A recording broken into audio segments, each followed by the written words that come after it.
এখানে একটা ইনফরমেশন ছিল সিক্রেট সোর্সে যে এটা ডিএ গাড়ি করে বার্মিজ সিগারেট যেটা বাংলাদেশে পাচার হয় সেটা আছে।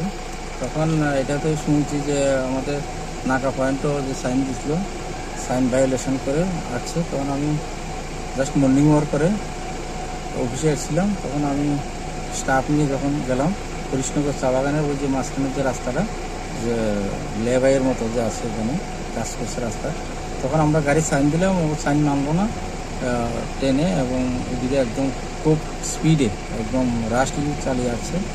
পরে এটার পিছনে আবার আমরা গাড়ি দিয়ে ধাওয়া করলাম। আসার সময় একটা অটোকেও মনে ড্যাশ করেছে একটু, তো এখানে এসে গাড়িটাও উঠে গেল, একটা গাড়িকে ধাক্কা দিয়েছে শুনছি। তো এখানে আমরা মোটামুটি 6 ইয়ের মতো কেডি বা প্যাকেটের মতো আমরা পেয়েছি। এর মধ্যে বার্মিজ সিগারেট ছিল। একজনকে যে গাড়ির অ্যাসিস্ট্যান্ট ছিল, গাড়ির সঙ্গে ছিল যে, তাকে পাওয়া গেছে। নামটা এখনো জিজ্ঞাসা করিনি। আচ্ছা, একটু লেগেছে, আমরা যখন গাড়ির সামনে দাঁড় করেছিলাম একটু সামনে একটু লেগেছে। দেখি এখন নিয়ে আমরা আইনি কারবাই করি।